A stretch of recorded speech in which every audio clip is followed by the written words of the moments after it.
I'm giving you the example that patriarchal, like traditional patriarchal mindsets affect you too. You should 100% get 9 months off for if you decide to have a And let child, me say have the this, while we're 9 months getting off. personal, you should 100%, if you date a man who wants 9 months off, leave him. All right, so I'm very glad to have my next guest. It is, first off, anyone who's going to be tweeting her, texting her, messaging her, I always want you guys to be respectful. We talk about this. Anyone who enters the arena, as it were, anyone who is willing to engage in the process of ideas with people across the aisle, I have a lot of respect for it, because it's really tough to get people It's on the incredibly show difficult. a lot of the time. Becoming So- increasingly so. Yes. So she has been tweeting me a couple of times over the last week and a half or so over the Male Privilege is a Myth, Change My Mind segment. And you can follow her on Twitter at Maria_Del Russo. Maria Del Russo, how are you? I'm well. How are you? I'm doing well, thank you. I appreciate you being on the program. Thank you for inviting me. And not only that, but you have your headphones set up, decent look. She's I been a do. kind of guest. This is a pro. I mean, your producer asked me to put these headphones in, so I have to give, I have to give props where props are due. Well, but I'll send her a check later. You For don't have to do anything that Jared tells her to do. You don't have to do any of it. that is true. That is true. Okay, so let's kind of get right into it. I want to make sure that people kind of know our jumping off point, how we made contact, and I want to quote you directly your tweet so that I don't take you out of context. If I do at any point, please feel free to let me know. So the initial tweets that I saw from you, this is from the Male Privilege is a Myth, Change My Mind segment we did. Was that last Monday? maybe 2 weeks. I don't know. It was a while ago. It's irrelevant. We don't need to get into this information. But you tweeted me the fact that you expect people to walk up to you and hand you an explanation because you asked for it instead of going online and researching it yourself is a pretty perfect example of male privilege. There are a couple of tweets, but let's start with that. I don't know that I necessarily agree with the premise or understand it, but Sure. let me hear it. Well, I just want to apologize for that in advance because a lot of your followers did tweet me after the fact. I didn't really know much about you or that this was a thing that existed beforehand. I did not know that the Change My Mind segment was actually a thing. Oh. So now I'm aware of that. But before we jump into all of this, I'm hoping that we can kind of start it out just as kind of like to frame off our discussion to kind of define what privilege is, because I think that that's where a lot of this tension comes from, right? So there are two definitions that I want to share with you. So the first one is from like good old Webster's dictionary. And privilege as defined by that is a special right, advantage, or immunity granted or available to only a particular group or person. Right. If you talk about privilege in sociology, that examines the social, economic, and political advantages, given to a group on the basis of sex, race, finances, all that type of thing, Okay, pause right? really quickly, just so I can make sure that I'm Sure. understanding. And so we're talking about systemic privilege, systemic discrimination versus Yes. sociological, cultural. And what you were tweeting me were examples, I guess you would probably argue, sociological examples of male Yes. privilege. Well, they're societal examples of male privilege because sociology is kind of the study of how privilege influences these different systems. So society is a system, as is economics is a system, as is politics is a system.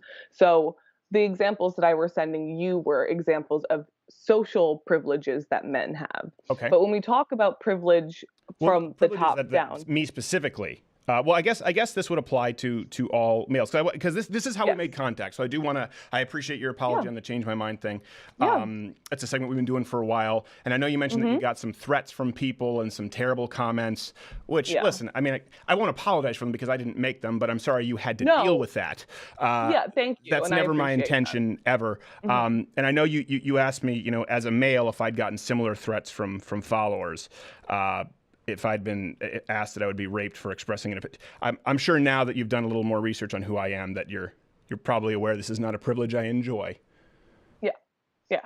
And 100%. I get all of that now. But the reason why I wanted to define privilege to you is that a lot of people consider privilege when we talk about male privilege. They think of it more as like an adjective when in reality it's actually a noun. So it's something like privilege isn't something that you necessarily or men in general are necessarily um, you know, exercising over someone else. participating in. Exactly. I know that one of the jokes you like to make is there's no secret patriarchy meeting coming together and being like, here's how we're going to oppress women. Like, sure, men's rights groups exist in this country and they may feel that way, but on the whole, this is not what this is, right? What we're talking about when we talk about male privilege is the fact that historically, men have been in positions of power, and because they have been in these positions of power, they tend to frame the way things are. And because of that, they, you know, they have privileges that women don't necessarily have. Okay. And that's Can privilege I come across in the here real board. quick? Sure, yeah. All right, just because I appreciate it. And I want to make sure you have the full. We have plenty of time, so there's no rush here. Because you've just discussed men in power, and since they've been in power, the structures that provide privileges to them. So that would seem an example of systemic. So let's start with that, and then get to societal. Great. Can you give me any examples, I guess, right now, 2018, of privileges, rights afforded systemically to males, not afforded to females? Well, this is again why I have a problem with the term privilege. I actually prefer the term advantage over privilege because I think that people get really caught up in the idea of privilege. Okay. Well, let's say advantage, privilege, but you just mentioned men in power, right? So let's go with this. Sure. White men in power in this country for a long time, mostly men in power right now in 2018. There are a lot of female politicians, a lot of minorities, but let's go with that. What rights? Since you brought up people in power, these people in power, right, they've created the structures that be. Right now, the structures that be exist in 2018. Any rights or advantages, privileges afforded to men, not officially afforded to women in 2018? Well, what we are arguing here is that you guys are benefiting from a system where you guys were initially the only people in power, right? You guys have like a centuries-long head start on us. And because of that, these things don't change immediately. So sure, women are equal to men in that we can vote, in that, women are just as able to ascend to CEO positions in all this type of thing. All of that is available to us. But since men have been in power for longer than women have had the opportunity to be in power, you guys have a little bit of a head start on us. And we all know that it's very difficult to change people's minds about something, right? Okay. Before we move on, I just want to make sure that we would both agree on the premise: no rights not afforded. Sure. On paper, there are no rights that a man has over a woman. No, I just wanted to clarify because you mentioned government systems of power, and so people will hear that and right away. And I do feel that a lot of the left do that I'm not saying you're doing that, but as a bait and switch, like, well, the systems of power that be, and so people go, oh wait, hold on a second, what rights out there are unequally distributed? What rights are not afforded? So we both agree. Okay, there are no rights afforded to men, not to women. Okay, but so everything is everything is societal. Everything we're talking about today then is societal. Sure. Yes. Okay. But so this is why I like to bring up like men in power, men in positions of power. Another term that we get tripped up on a lot is the term patriarchy, right? Like, I know that the right hates that term patriarchy, and I think that it's because a lot of times it's just funny. We don't. It's funny, but if it's literally defined as a system or society, a system of society or government in which men hold the power and women are largely excluded from it. You can agree that that is the way things have been for most of history, right? You and I can agree on that? Well, no, not if we're talking about societally, no. No, I'm talking politically, a system of society or government. So let's talk government. Right.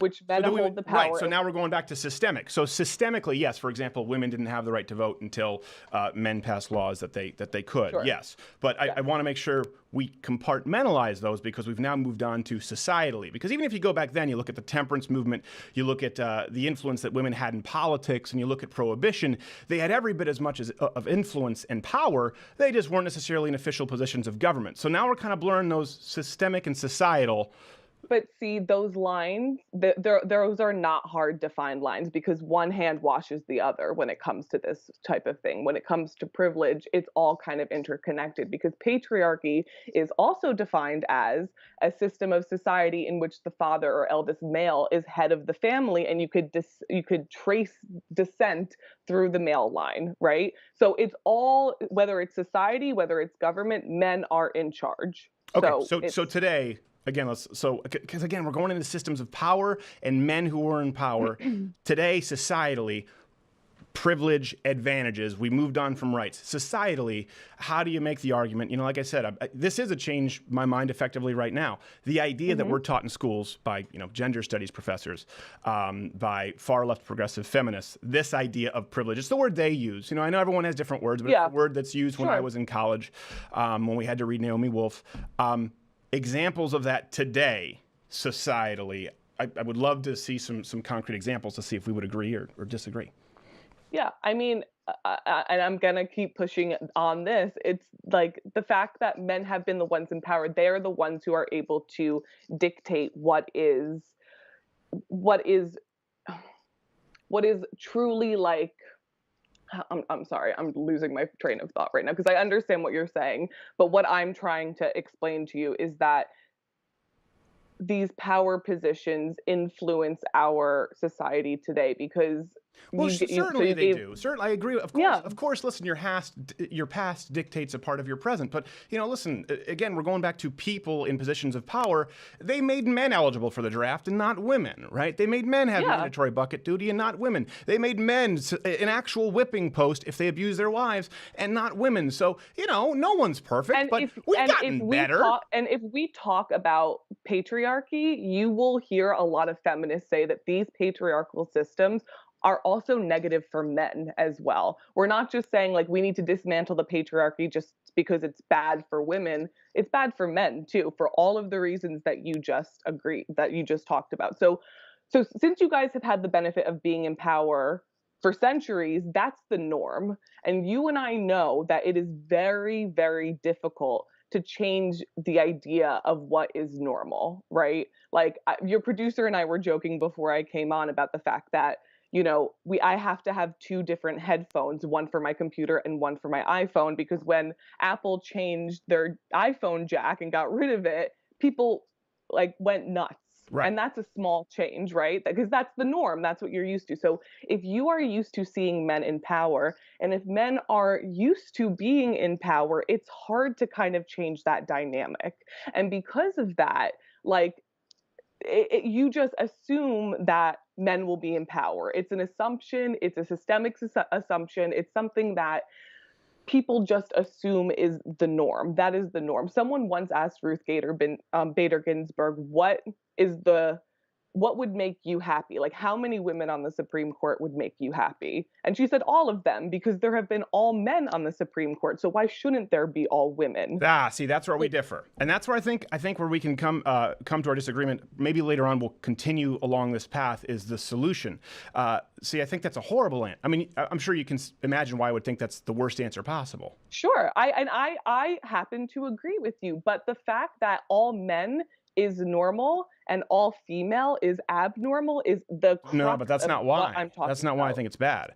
I think it's bad because I am all about, of course, we've supported on this program, equal opportunity. What Ginsburg is talking about there is equal outcome. I couldn't care less. It's not because there's normal or abnormal, whether it's Clarence Thomas or Ginsburg. I couldn't care less. I care about the most qualified person for the job. I care about the constitutional scholar who will protect our rights. I couldn't care less if they have a penis or a vagina. And I think that's a big 100%. reason why young women, and particularly young men, the dangers that we're seeing now, reject this idea of feminism, reject this idea of privilege and advantages because they see a lot of disadvantages that men experience, not as a result of patriarchy, but as a result of feminism, because of that mindset that it's time to ensure equal outcomes. Saying all women on the Supreme Court, listen, if you're a man today, if you're a 22-year-old male, you go, hold on a second, everyone here has equal rights, and I don't want the Supreme Court to become an affirmative action land.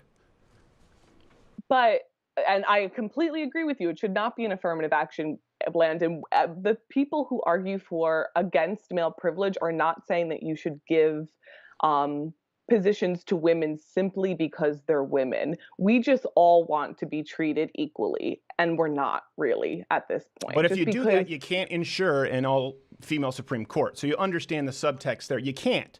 I do, 100%, Good. 100%. I cannot guarantee an all-female Supreme Court. But the reason why I brought that up to begin with Sure. was to underline my argument that all male all the time is the norm. It's the norm. That's 100% the norm. It's been the norm I for would not agree. historically. I would not agree Historically, that that all has been male, the all norm. now, 100% is the norm. You had females in the Republican primary, and the Democratic national candidate was a female.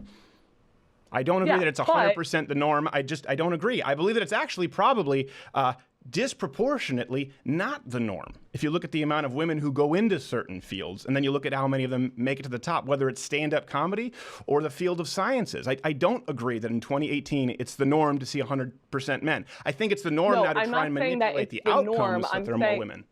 Go ahead.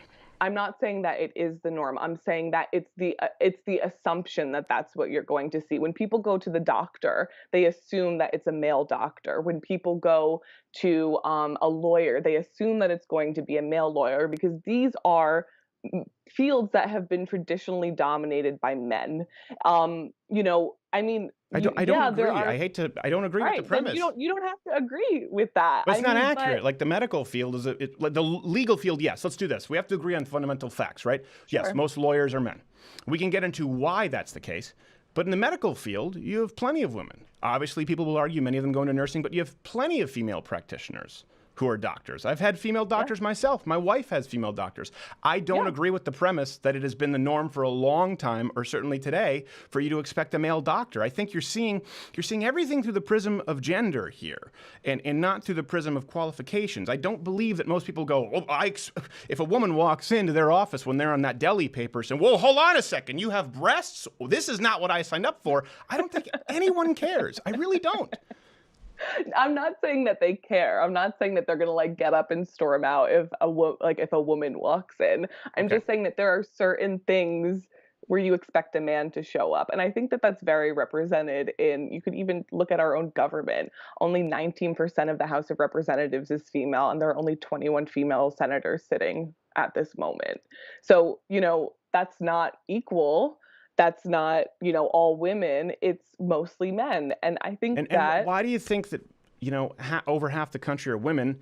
Why do you think that is? Why do you think women aren't voting in the women?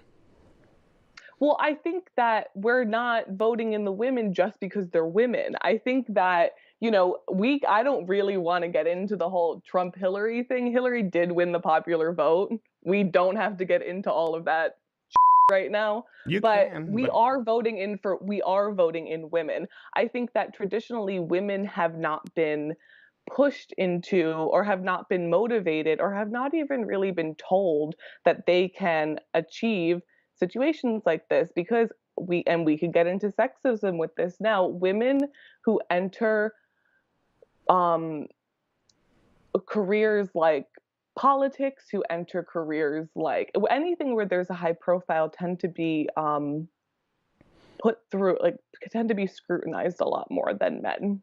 I think that's your view. And that's well, And I you don't think could that that's and that's not statistically corroborated. And here's my point. This is why I think it's so important the way you reached out to me. You said the fact that you set up as a male and no one harassed. This is a perfect example of male privilege. You saw that and you assumed it was because I was a male. Just like right now, you're assuming that it's because these people running are female. It's an assumption, and and in this case with me, it was a false one. You immediately started the prism of gender, and I think you're doing that and applying it across the board. All right. Well, let me explain my criticism on. Can I do that? I know that you look like you want to say something else, but can I explain my criticism of you? So your "Change My Mind" segment is an example of, you know, the lack of diversity that we kind of talk about when we talk about politics. So I mentioned the 19% of the House of Representatives is female. There are only 21 sitting female senators right now, right? So the majority of people who are making the decisions in politics are men, right? Empathy is hard. It's really difficult to know what someone else is going through if you haven't lived it yourself. So it's difficult for a man to understand something that a woman has gone through if they haven't experienced it themselves. Like, you can understand that, right? Do you agree with that or no? No, I don't agree with the. I again don't agree with the premise that it's difficult to empathize. If I can't empathize with the plight of someone else because I haven't personally experienced it, I'm a sociopath. Well, a lot of people have problems with empathy. A lot of people, like, I can give you Well, let's all not get the off that. Let's go anecdotes. back to what you were saying, I guess. So Sure. before we get, so So, you were saying that was an so example. So use my example where okay. you So presumed. your example. So if so, your change my mind segment to me was an example of setting up like this typical um privileged patriarchal system that we have where a man is in power and it's up to me as a constituent to change your mind because you already have an opinion on it, right? So you were kind of putting together like a mini version of what women feel like we have to do, since women and people of color, anyone who is a minority in this country, Mhm.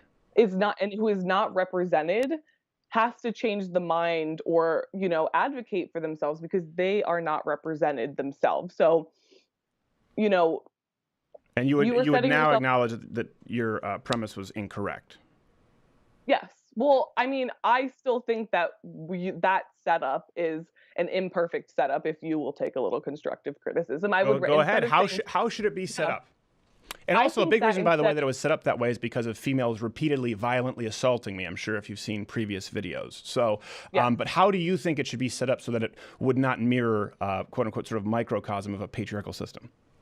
The change my mind positioning is what really it's more of like, I have this opinion and it is your responsibility to change my mind, instead of being like, hey, let's let's enter into a discussion like this. You almost said Like the word the, debate. Admit it, and then you had to catch yourself. You said, So let me explain to you why, and maybe this will be illuminating. The change my mind segments, by the way, are pretty popular. It's the complete opposite of cable news. That's the design behind this. So we just recently had one, I'm pro-gun, change my mind. And the yeah, I reason saw for that one. this is, and most of the time they're incredibly civil. Ironically enough, the only time we've ever had people violently assault or scream have been feminists on campus. They haven't been the best ambassadors. So the purpose for this, and by the way, understand that my view is the unpopular view to hold on campus. I am going into a campus where the vast majority of people would agree with your presuppositions and not mine. And so I'm going into actually not only neutral territory, but adversarial territory, presenting a differing point of view and allowing anyone, male, female, black, white, take your pick. Your guess is as good as mine. Whatever gender walks along down the trail, anyone to have a conversation. The onus is on them to present to me why I'm wrong, because I am taking a more contrarian view than what's taught in schools. Because everything you've just said, I learned in women's studies in college. So the reason why I took issue with it, because it was a male privilege thing, is because as a male, you were saying, I am male and I think that male privilege is a myth, change my mind. So you're asking me Absolutely. as a female to validate my No, I'm experiences. asking you as a critical thinker. Okay, well, the way it came across to me, and I know a lot of the people that I follow on Twitter, is that you were asking me to validate my experiences within male privilege, which is why I think that you got such a harsh reaction Well, here's to the thing. it I from didn't, though. Twitter feminists. That's yeah, from Twitter feminists. And there's the microcosm. You are really in an echo chamber, a bubble, because you can look at the like to dislike ratio. You have people coming in going, listen, I voted for Bernie Sanders, and this is what we need more of, is this kind of a discussion. The only person seeing it through the prism of gender or seeing it as an example of patriarchy, which, by the way, is false. It is completely, I always try to be as civil as possible. The premise is factually incorrect, are the feminists on Twitter. And I think the reason you're seeing more and more young women not identify as feminists is because they feel increasingly disconnected. Someone looks at a table where they see someone sit down for hours and they're willing to have a cup of coffee and a conversation with anyone, and they see only the feminists saying, that's offensive for 1, 2, 3 reasons, or that's an example of patriarchy for X, Y, Z. Nobody outside of Twitter feminists, no one in real life agrees with that. Campus and feminists. And so hopefully maybe you can understand, if you look at it, why the overwhelming reaction was positive from both men and women alike. I mean, I would also argue that you live within, and your Twitter and your followers kind of exist within your own echo chamber and bubble. You could completely disagree with me on that, No, because but you're here. Well, sure, absolutely. And you broke through that mold 100%. I know that I, as a Twitter feminist, a self-proclaimed Twitter feminist, have broken through into conservative bubbles before as well. So, I don't necessarily believe that I just exist within an echo chamber. I think that we all surround Your ourselves. I point of think that view this is does. Your point of view does. Put it, it's very, very niche. It's a very small slice. And the reason I bring it up is because you said, I think that's why you saw such a strong, harsh reaction. I didn't. Less than 1% of the reaction. I mean across the board. I said from Twitter Okay, feminists. from You Twitter saw a feminists. harsh reaction But from Twitter I think a feminists. lot of a lot of blogs, a lot of websites as well. There's a huge disconnect between the feminist movement, the media who supports them, and mainstream Americans, and I mean left or right. And so I would just like to, before we move on, I'd like to get to some specifics if we can. Would it stand to reason that your reaction was to say, hey, the fact that you set up here is an example of male privilege. Have you ever gotten threats? And the fact that you were incorrect, because the reason I set that up was security, getting permits. Yes, I've received death threats. Yes, I'm on ISIS's kill list. Yes, I've had feminists walk up and take a swing at me. So the fact that you saw it through that lens and were so incorrect, I would like you to move through this conversation accepting the possibility that maybe you are just as wrong on your other fundamental premises. I believe you are, but I certainly want you to present them. Sure. I mean, and I'm going through this hoping that you may understand that you may be incorrect on some of your fundamental premises as I very well. well could. I mean, I think that that's what a discussion is. I think that you have to open yourself up to a discussion like that. I don't think that I should be the only person moving through this conversation. No, willing to I don't either. I think you were a little more aggressive entering into it, so that's why I wanted to make sure that we clarified Sure, that. yeah. And let me clarify my that. position. I certainly Yeah. do not disagree with the idea that there are advantages that men enjoy in society. I certainly do not Great. disagree with that. Just as there are just a litany of examples of advantages that women enjoy. I would actually posit that women enjoy far more advantages in 2018. Well, I feel like that's where the interesting parts of this discussion is going to come down. And I'm actually interested in getting and talking to you about that type of thing, because I think that the things that you see as female advantages are not necessarily so. And I also just want to say, before we get into all of that, that in discussing male privilege, any logical human who talks about privilege and who talks about why privilege should be gotten rid of will never say that people who experience privilege live perfect, cushy lives. People who experience privilege suffer all the time. I'm not saying that because men have privilege, they don't suffer. Like, men are more likely, I think this statistic is from the Department of Justice, that men are more likely to experience violent crimes from a stranger. That is a horrible statistic, and that is an example of how men suffer. But that does not factor into this privilege discussion, because women aren't. Why not? Because women aren't gaining an advantage because you are getting killed, like experiencing violent crimes at higher rates. When we talk about privilege, it's a way that you have an advantage that women have a disadvantage on. Like, it's So you don't believe, and that's not the only example. I don't want to hinge on that, but you don't believe that the fact that criminals select primarily male targets for violent assaults, you don't believe that that is advantageous for women. Well, all right, so we have to break that statistic down then, because I believe, I don't have the statistic in front of me. I believe that the statistic is men are more likely to be murder victims by strangers. I believe that that's what the statistic is. I have to look it up. They're Do more you have likely to be it? the victim of violent crime. And by the way, also just as likely, if not more, depending on the statistic of being sexually assaulted. So, I mean, this list can go, I mean, we can go down individually, but yes, all of those. Yeah, but so, and you said, the, wait, what was the last part of the statistic? And that you said? I'm also, sorry. as I lost likely my or train more of likely thought. to be sexually assaulted in their lifetime. All right, but I think that the statistic that I'm looking at, and again, we could compare statistics all day, is that women are actually more likely to be victims of sexual violence or domestic violence. So, like, we can talk. But they're all not of this. though, and they're not when you account for the amount of sexual assault that goes on in prisons. What statistic are you looking at?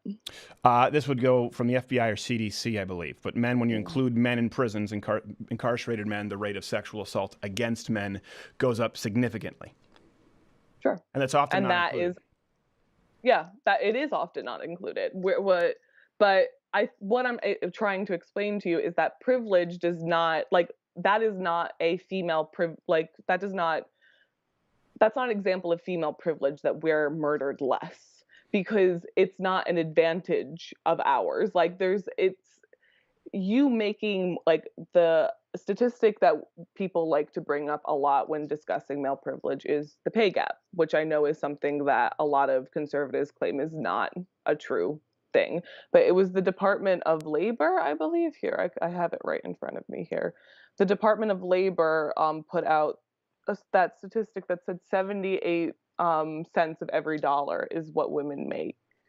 Um, More, they make that compared to men, and the numbers degrade when you talk about women of color, um, Hispanic women, Black women. They make less than that. I know you said we can argue about stats so we're blue in the face. So I don't want to take mine. I think it was the Department of Justice, by the way. But I'll Sure. take yours because obviously, let people know there's nothing up my sleeves. I didn't Yeah, feed you that stat. totally. You're talking about right now the 78% pay gap. Okay, and you said it Yeah. then degrades if you go to women of color. Now, Hmm. let me take your stat because you said, okay, it gets even wider if you take women of color. How does Sure. that gap narrow? Why have virtually all reputable economists said that it's a myth? Because you just accounted for variables very, very intelligently that women of color, when you add different variables, that pay gap may be 68%. But that pay gap becomes 4%, 2%, 0%, sometimes a plus 1 or 2% for women. When what? Are you talking about different industries? Nope, not even just that. See, that stat that you're talking about simply takes the average income Hmm. of full-time working women versus men. Now, when you take into account not only industry, but more specifically job, more specifically hours worked, travel, Hmm. how long they've been in that position, that gap disappears. As a matter of fact, there are new studies coming out, particularly in science and tech, engineering, STEM, where women make more. They're certainly admitted at vastly higher rates because women choose not to go into those fields. So we now have provided incentives for them to, where they actually make as much as men. So you can't use stats one way and say, well, and then that gap widens if they're Black. And then that gap widens if they're, well, hold on a second. That gap narrows if they're both in the medical field. That gap is now non-existent if the female and male are both doctors working the same hours in the same state. There is no gap. Sure, but there are also statistics that show that women are promoted less because employers are afraid that they're going to get pregnant and that they're not going to stick around for all that often. Um, they're not given raises at the same pace that men tend to be. Like, there Do are women all get these. pregnant more often than men? Yeah, but that's not something that should be held against us because it cuts both ways. Women are, So told.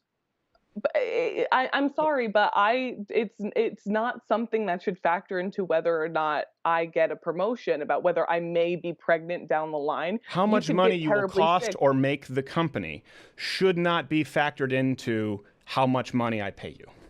You can, God forbid, get sick and have to take a long leave of absence from your company. Should that be But factored it is into not a whether or not? statistical 50-50 likelihood, sometimes more when you get over the age of 30, that I'm going to get sick. It is a statistical likelihood that most women, this is where feminists disconnect from them, most women want to make babies. Most women want to have babies. And so women end up leaving the workforce for at least 9 See, months. I would argue against that. That is Okay. an opinion that most women want to have babies. I think that society puts a lot of pressure More on than women men? to have babies More than men? more than men, 100%, Okay. because we are damned if we do, damned if we don't. If we decide that we want to have babies, you just said we're going to be costing the company more, so we're not getting raises as often. If we choose not to have um, children, we are, as I think it was, who was that senator? Here, I have it written down. It was that Cortland Sykes said that he did not want his daughters to be career obsessed banshees. So that is an example of the idea of what women are if we choose not to have children and we choose to pursue a career. We are career obsessed And banshees. do you think that's And that you think double that's standard does exclusive to not exist for men. do you think that's exclusive to women? You think it's exclusive of women Yes. that people hate their bosses? No, I don't think it's No, exclusive to I'm women. not saying And that they. again, Where a did hate statistical their bosses likelihood. come Well, from? you talked about this banshees. Yeah, I think that's a pretty funny example. I'd probably describe a lot of bosses who I had, including some at Fox News, as banshees, men or women, screeching banshees. Not big fans of them. But the point is, I think you that just you're said damned taking if you do, damned if you don't. I just heard that women had a choice. Guess what a man has? Damned if you do, and guess what? Do. Because we don't get to have babies. We don't get leave. There isn't maternity leave. And I know you can point to examples like Sweden and places where men do have paternity leave and they don't contribute anything other than occasionally a new form of birth control every century. But we're talking about here in the United States of America. I certainly would And not I consider believe that that you should have patriarchy. paternity leave. I think that you 100%, if you and your wife decide to have children, you should have paternity leave. Go for it. That is Well, a I guess it's right a that good I thing that the believe that white we men should in have. power voted for maternity leave and 9 months off and nothing for us. So you can thank them for that. Well, that is something that I completely think that is wrong. It's wrong. And I think that it goes back to the fact that women, again, I'm giving you the example that patriarchal, like traditional patriarchal mindsets affect you too. You should 100% get 9 months off for if you decide to have a And let child. me say Have this, while we're getting personal, you should 100%, if you date a man who wants 9 months off, leave him. Okay, that's not the guy you Why? want Why? providing for you. Why? No, I Why? wouldn't do it, and I don't know any man who would want to do it. It'd be nice to get a few weeks off. Maybe go down to Kauai, have a luau. That'd be fun. 9 months Sure. off? No. But let me. I think you went to the worst example right off the bat, and I think you'll see that most people don't agree with you on that. So let's go down the list to other examples, because certainly I think you would concede, we would both agree, there is an economic argument to be made there Yes. as to why. We're just talking bottom line dollars and cents with pregnancy. That's not indicative of, period, overall females in the workforce versus men. So let's remove pregnancy from the table and move on down to advantages that you believe are afforded to men, not to women. So, I think that hold on, let me center myself now. We talked about rape threats, Yes. right? I got a lot of rape threats. That's an odd sequence. Let me center myself. Let's jump Rape! right, Whoa! let's jump right to rape. I know. Well, that's what's on my notes. I have notes. I so I appreciate that you didn't get offended at that. That was a joke. So I appreciate that we're able to have conversations. Go ahead. Any know, notes you have, and I hope. any notes I have. So you talk about violent threats. Do you get rape threats? I'm really curious to hear if you get rape Yes, threats. particularly from How Muslims. often? Really? Yeah, thousands per day. Thousands per day from Muslims, particularly. Yes. Okay. All right. Well, you are someone, I don't know many men who get rape threats.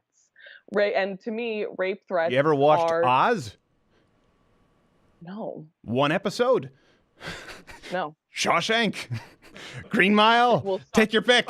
I mean, yeah, you're talking about like the prison system, which is a completely different conversation. So What do you know- think a man is saying, this colloquialism now, where a man calls a man bitch? That's asserting sexual dominance over another male. That's referring to a male as a female dog. So my point is, these same kind of derogatory terms, and yes, death threats, rape threats, men get them all the time.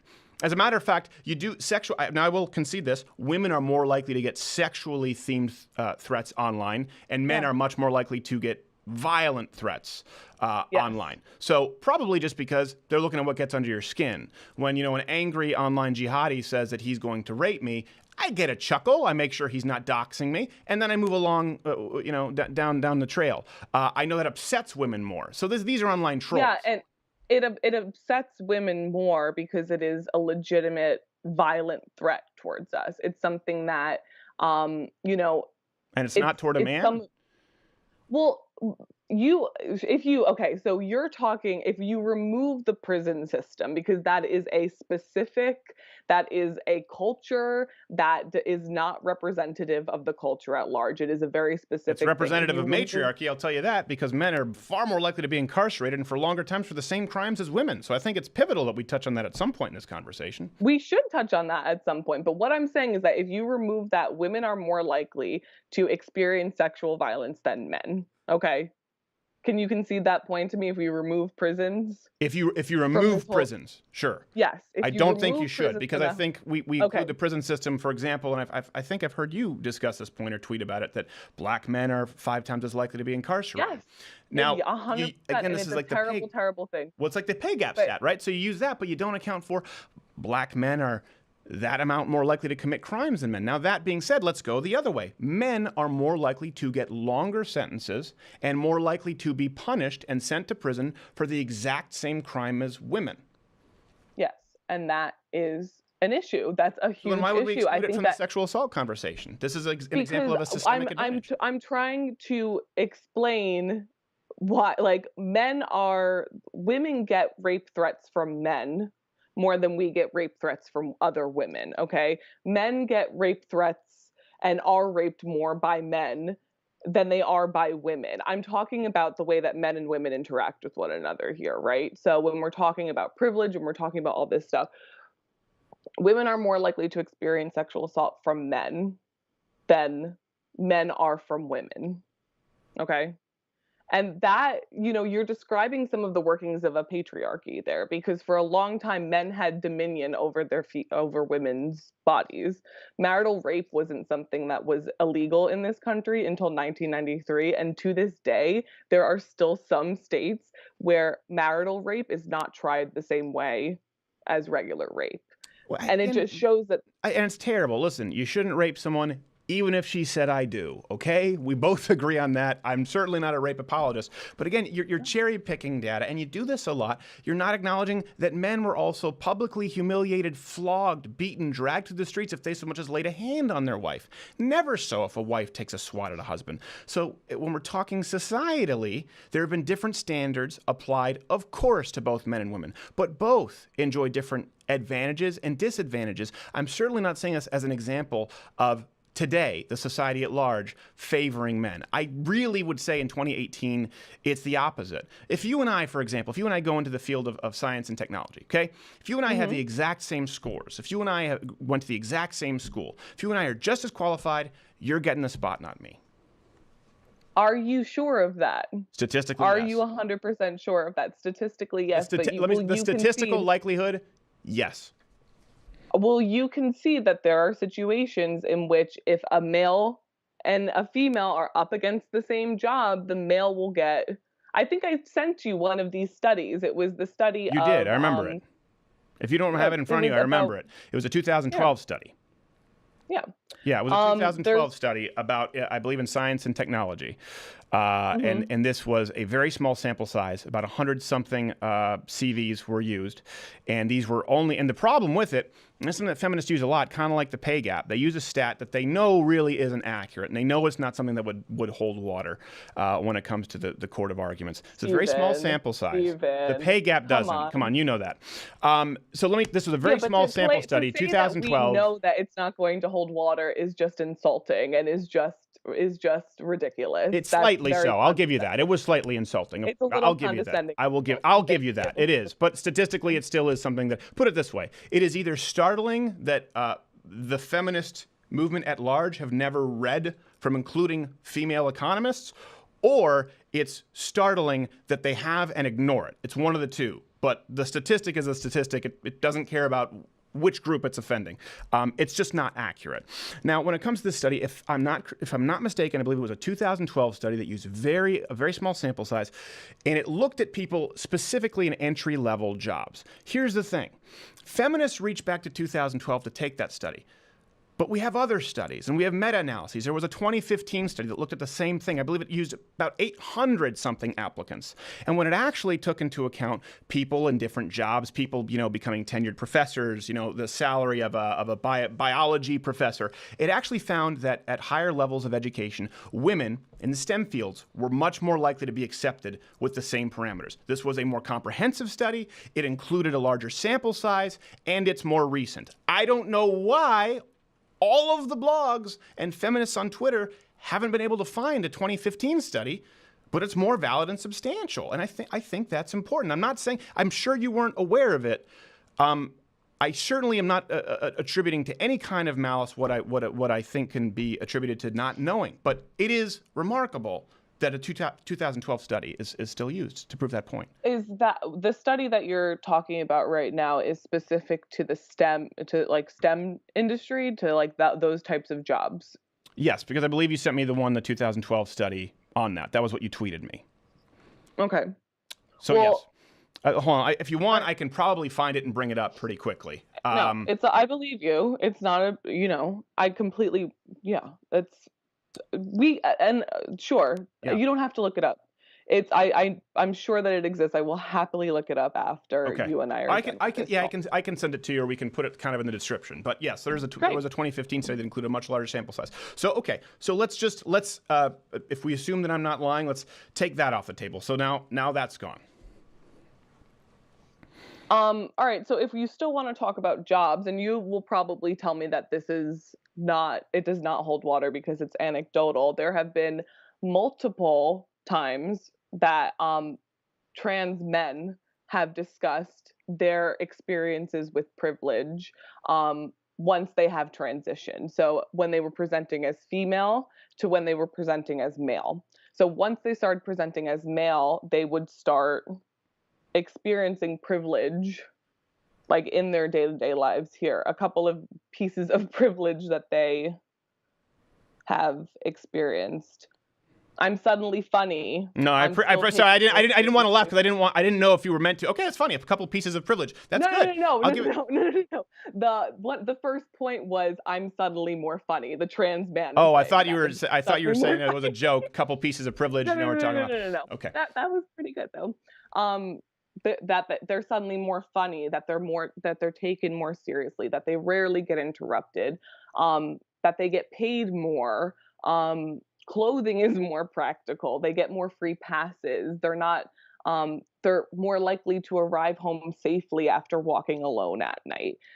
They don't have to worry about keeping an eye on their drink as often as they did when they were presenting as females. They're not told by strangers to smile. They don't have strangers giving uninvited opinions about their bodies as they pass by. Just these again, that's day-to-day not surprising things. to me. I mean, I'm sure you can imagine that a lot of those things aren't because they're a man. You don't think that it's... How often do you get yelled at when you walk down the street? Hey baby, nice ass, whatever. How often do you get catcalled when you walk down the street? Well, I don't have a nice ass, so it'd be hard to know. Well, I have a terrible ass. I have a giant ass.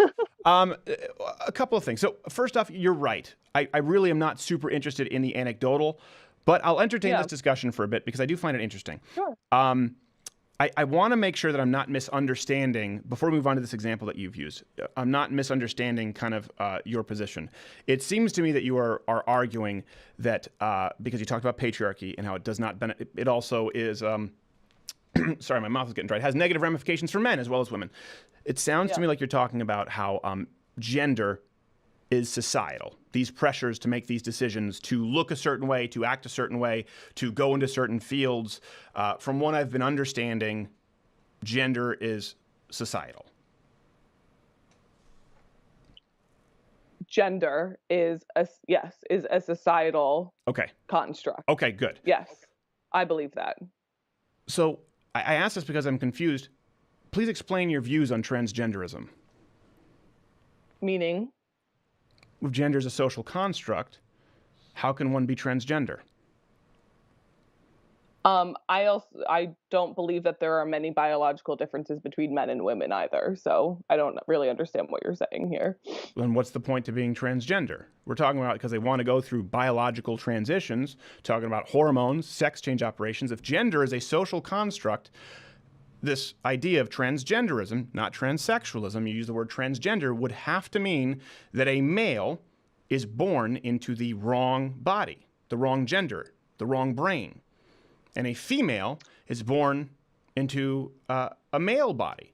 So if gender is a social construct, how can one be transgender? Or how could you possibly support someone trying to conform to the gender constructs as created by society? I don't necessarily believe that they are born into the wrong body. I think that they are assigned the wrong body at birth. So I think that, you know, a doctor births a baby and he sees that it has a penis. He says, this is a boy, right? That's typically how it goes. It's a boy, it's got a penis. Yes. So they are assigned that gender at birth. So transgenderism is, is identifying with a different gender. And why are we having this discussion again? Because I don't understand. I don't understand how you you can go to transgenderism and talk about advantages when you say that gender is a social construct. Transgenderism fails to hold up if gender is a social construct. Gender has to be biological. It has to. You can't take a biological hammer to a societal nail. It doesn't make any sense. What? Logically, it doesn't make any sense. You can't be born into the wrong gender if gender is a social construct. And that's one thing that I find incredibly ironic where women talk about, feminists talk about, we're forced to live up to these expectations. We're forced to look a certain way, talk a certain way, act a certain way. And then a man says, I've always felt like I wanted to look, talk, and act that certain way.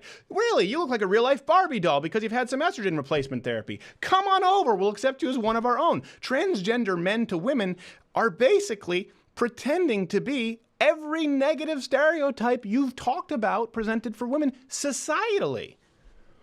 I actually can't believe that we're having this conversation now because it is completely bonkers what you are trying to argue with me right now. Okay. To say that a person who was assigned the wrong gender at birth and who had a lifetime of gender biases pushed upon them where they had to, be hyper masculine because they were assigned male at birth, that they had to dress a certain way when they didn't feel like that was the way that they wanted to dress. They felt feminine. They felt feminine because of societal pressure, which you seek to destroy.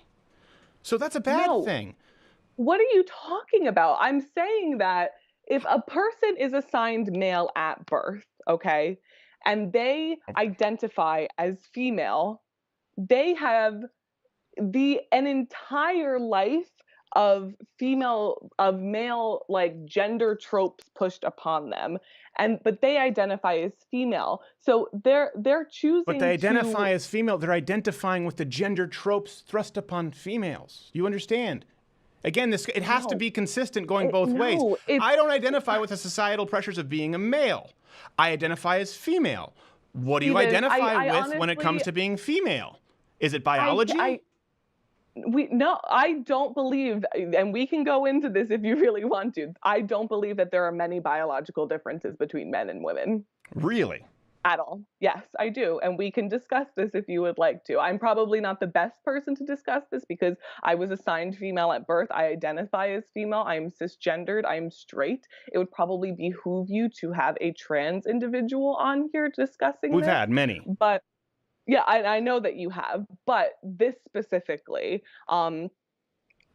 so do you want to get into this? Because it doesn't sound like you do, and I don't know that we'll make a lot of headway. So I'll dealer's choice. We don't have a ton of time because we do have another guest to pre-tape actually from the high school in Florida where the shooting took place. So I don't want to. He's actually he would be taking a contrarian viewpoint, not super thrilled with his classmates. So I would like you to let me ask you this. It seems to me like you said, we can talk about that with a transgender person. I don't think we'll make a ton of progress there, but I really do appreciate you taking the time to be here.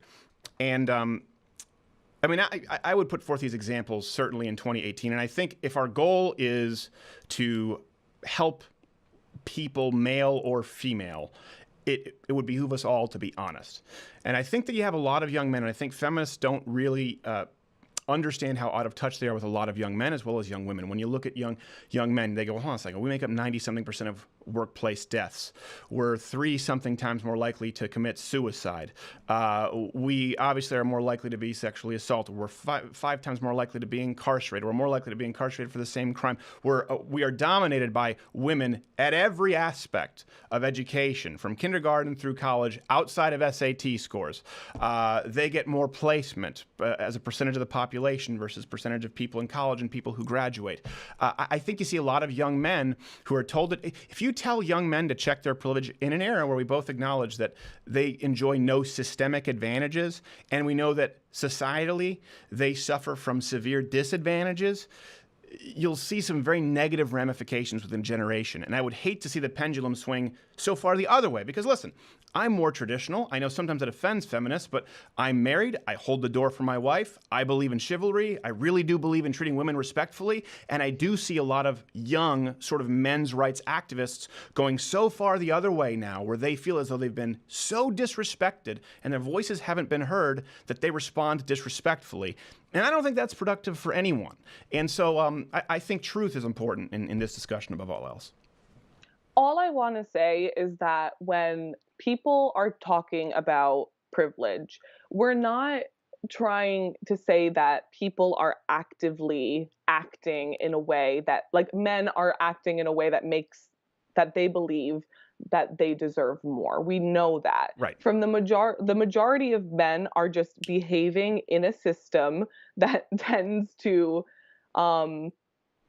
and you don't agree with this, pat them on the back more than they pat women on the back. And when we say check your privilege, all we're trying to say is acknowledge us, acknowledge our experiences. You know, I know that you don't like anecdotes, but listen to women, listen to what happens to them, and then maybe say, hey, you know what? I don't really want to live in a world where I have to worry about my girlfriend getting raped when she walks home, or like that she has to worry about it. And for the record, I am happy when a man holds the door open for me, and I will happily hold the door open for a man as well. That's just respect to me. So, well, thank you, and I appreciate how respectful you've been. I hope that you feel this has been a productive and back and forth discussion, even with disagreements. Yes. I do. Okay, and thank you, and I do as well. And I very much appreciate. And listen, people, if you're going to tweet her, Maria_Del Russo, be respectful. Yes. Voice your disagreements as respectfully as possible. I cannot apologize or take responsibility for people with Twitter eggs and 4 followers. Sure. But, yeah. Ms. Del Russo. And I don't expect you to take responsibility for your followers. Just the fact that you're telling them be respectful is. Well, we always do, and as a matter of fact, we did that with the Change My Mind segments, and usually the audience is very respectful. So, Maria Del Russo, thank you so much for taking the time. I really appreciate it, and I hope to have you back genuinely on the program. Hey, did you enjoy this video? Here's the thing: you're here. This is the end of it, so we don't care because you already watched it. But if you really didn't like it and you want to justify it, leave a comment below telling us why you didn't like the video. And if you liked us, let us know, and subscribe to the channel. Because that lets the overlords at YouTube know that, you know what? You're all right.